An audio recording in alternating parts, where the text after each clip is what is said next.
ఆర్గనైజ్డ్గా ఇప్పుడైతే ఒక 10 ఛానళ్ళు అయినాయి, 10 శాటిలైట్ ఛానళ్ళు, ఒక 100కు పైగా యూట్యూబ్ ఛానళ్ళు, ఓ 2 దినపత్రికలు, నిరంతరం ఇదే పని. ఎక్కడ ఏం జరిగినా వాళ్ళ ఇంటో ప్రాబ్లం వచ్చినా జగన్మోహన్ రెడ్డి గారి కారణం, ఏది చంద్రబాబు నాయుడు గారి ఇంటో ప్రాబ్లం వచ్చినా, ఆయన ఒంటో ప్రాబ్లం వచ్చినా జగన్మోహన్ రెడ్డి గారి కారణం. ఈ దేశంలో ఎవరికి ఏం ప్రాబ్లం వచ్చినా, ఏ రాష్ట్రంలో ఏ ప్రాబ్లం వచ్చినా జగన్మోహన్ రెడ్డి గారి కారణం, ఏడ యుద్ధాలు జరిగినా జగన్మోహన్ రెడ్డి గారి కారణం. ఇది మరి ఆర్గనైజర్ కుట్రగాక ఏంటి? విత్ ఆధారాలతో జగన్మోహన్ రెడ్డి గారు ప్రతిదాన్ని విత్ ప్రూఫ్స్ తో మాట్లాడతాడు. అది బడ్జెట్ లెక్కలు కావచ్చు, కాగుకు సంబంధించి కావచ్చు. మీరు అప్పులు ఏమన్నారు, 14 లక్షల కోట్లు అన్నారు. దాన్ని ఆయన ఎండగట్టి మీరే అసెంబ్లీలో బడ్జెట్ పెట్టి మీరే ఒప్పుకున్నారు కదా.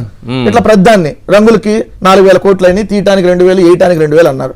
ఏం తెలియదు మొన్న మీరే చెప్పారు కదా 101 కోట్లు. మరి ఇట్లాంటి అబద్ధాలన్నీ ఒక అబద్ధాన్ని చెప్పించారు సార్. మీరు ఆ విషయంలో మాత్రం హ్యాట్స్ ఆఫ్. 30,000 మంది మహిళలు అందరూ అదే అనుకుంటారు కదా సార్. 4,000 కోట్లు 3,500 కోట్లు అన్నారు.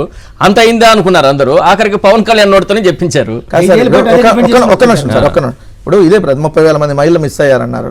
ఇదే అబద్ధాలు ఒక 5 ఏళ్ళు అయితే మరి సార్ లాస్ట్ 5 years లో ఇంకా ఎక్కువైపోయింది సార్. ఈ తెలుగుదేశం, జనసేన, ఈ బీజేపీ వీళ్ళందరూ వీళ్ళకి తోడు షర్మిల కాంగ్రెస్ వీళ్ళు చెప్పేటటువంటి వీళ్ళు తానా అంటే ఆమె ఎగిరి తందానా అంటున్నారు. సభాష్ చంద్రబాబు చెప్పేది కరెక్ట్. అదా నేను మరి పార్లమెంట్లో ఇప్పుడు తెలుగుదేశం పార్టీ ఎంపీలు ఉన్నారు సార్. ఇప్పుడు 21 మంది ఎంపీలు ఉన్నారు కదా వాళ్ళు.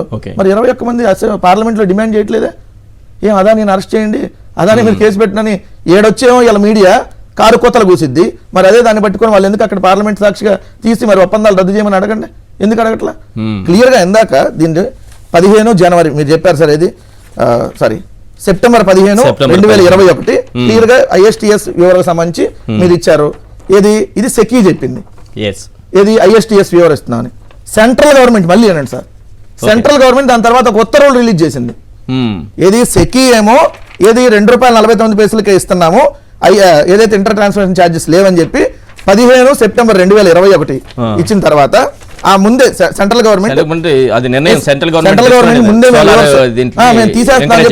గవర్నమెంట్ ఇచ్చిన తర్వాతే ఈ సెకీతో సంబంధించిన ఇది 15 జనవరి 2021 ముందే దానికి సంబంధించి ఉత్తర్వులు చూడండి sir. Number 23/12/2016 R&R government of India minister of power viewer of inter state charges సంబంధించి చూడండి సార్.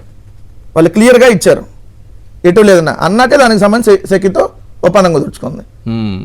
అంటే ₹2.49 state transmission charges and losses transmission of electricity generated from solar and wind sources of energy.